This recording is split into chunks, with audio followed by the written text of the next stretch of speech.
राज कुंद्रा तो अपने adult film business case में फंसे ही हैं, लेकिन शिल्पा शेट्टी के खिलाफ भी कुछ कम खबरें वायरल नहीं हो रही। वहीं शिल्पा शेट्टी की मां सुनंदा शेट्टी पर भी धोखाधड़ी का आरोप है कि उन्होंने जमीन की डील में 2 करोड़ का घोटाला किया है।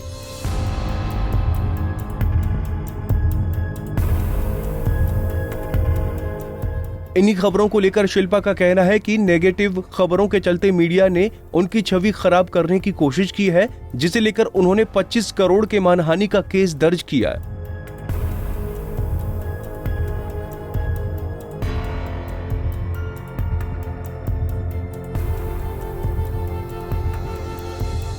इसी को लेकर शिल्पा शेट्टी ने बॉम्बे हाई कोर्ट में मीडिया के खिलाफ याचिका दायर की और 29 पत्रकारों और मीडिया घरानों के खिलाफ मानहानि का मुकदमा दायर किया। बॉम्बे हाई कोर्ट के समक्ष अपनी याचिका में एक्ट्रेस शिल्पा शेट्टी ने कहा कि पोर्नोग्राफी केस में झूठी रिपोर्टिंग के जरिए उनकी छवि खराब की जा रही है।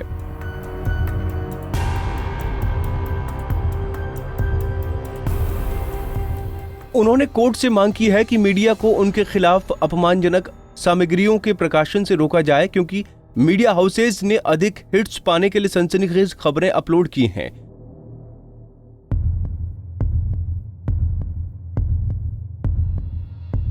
वहीं पति राज के खिलाफ चल रहे केस को लेकर भी झूठी बातें कही जा रही हैं। शिल्पा ने जिस पर मुकदमा दर्ज किया है उसमें फेसबुक, इंस्टाग्राम और गूगल भी शामिल है और इसी के साथ उन्होंने बिना किसी शर्त के माफी मांगने की बात भी रखी। लेकिन जैसे शिल्पा ने अपनी अपील में कहा कि उसके उलट कोर्ट का फैसला आ गया। बॉम्बे हाई कोर्ट ने शिल्पा को फटकार लगाते कहा कि आप पब्लिक फिगर हो और ऐसे आर्टिकल मानहानि करने वाले नहीं हैं। जस्टिस गौतम पटेल ने सुनवाई करते हुए आगे कहा कि पुलिस ने जो कहा उसके आधार पर किसी चीज की रिपोर्ट करना मानहानि नहीं है। इसी के साथ बॉम्बे हाई कोर्ट ने सोशल मीडिया को चुप कराने से इनकार कर दिया है।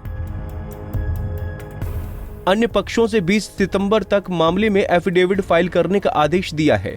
अगली सुनवाई भी 20 सितंबर को होगी।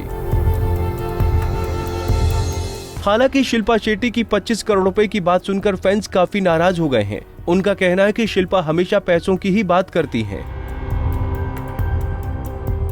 वहीं शिल्पा ने कहा कि वो बहुत लालची हैं और किसी ने कहा कि वो और उनके पति तो पहले ही बहुत पैसा कमा चुके हैं।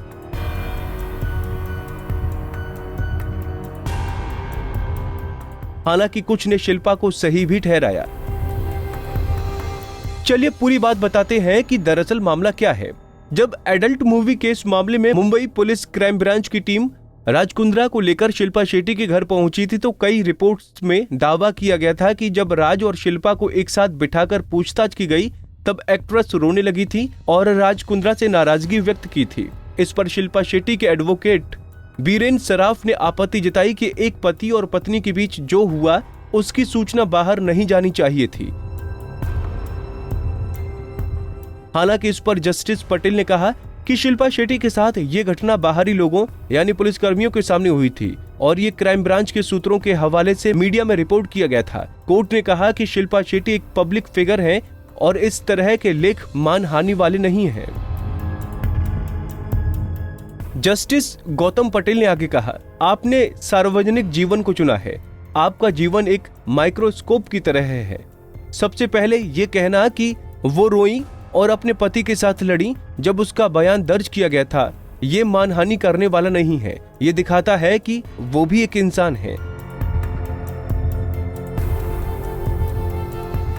हालांकि जस्टिस पटेल ने अपने आदेश में यह भी साफ किया कि शेट्टी पर कोई भी रिपोर्ट उनके बच्चों के पालन पोषण से संबंधित नहीं होनी चाहिए। हालांकि हैरानी की बात है कि इंडस्ट्री में इतना बड़ा फ्रेंड सर्कल होने के बावजूद कोई भी उनकी सपोर्ट में नहीं आया है।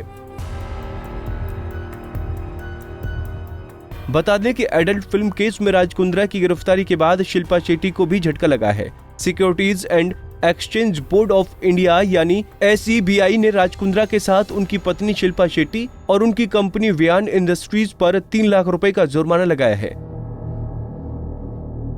इनसाइडर ट्रेडिंग यानी भेदिया कारोबार नियमों के उल्लंघन की वजह से इन पर यह जुर्माना लगाया गया है।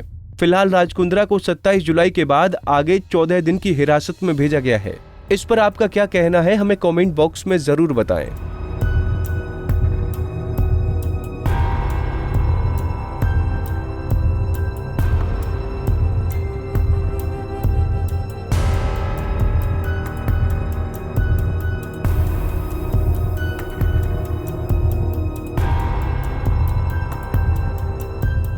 नारी से जुड़ी मोर अपडेट्स के लिए हमारे इंस्टाग्राम को फॉलो, फेसबुक को लाइक और यूट्यूब चैनल सब्सक्राइब करना ना भूलें।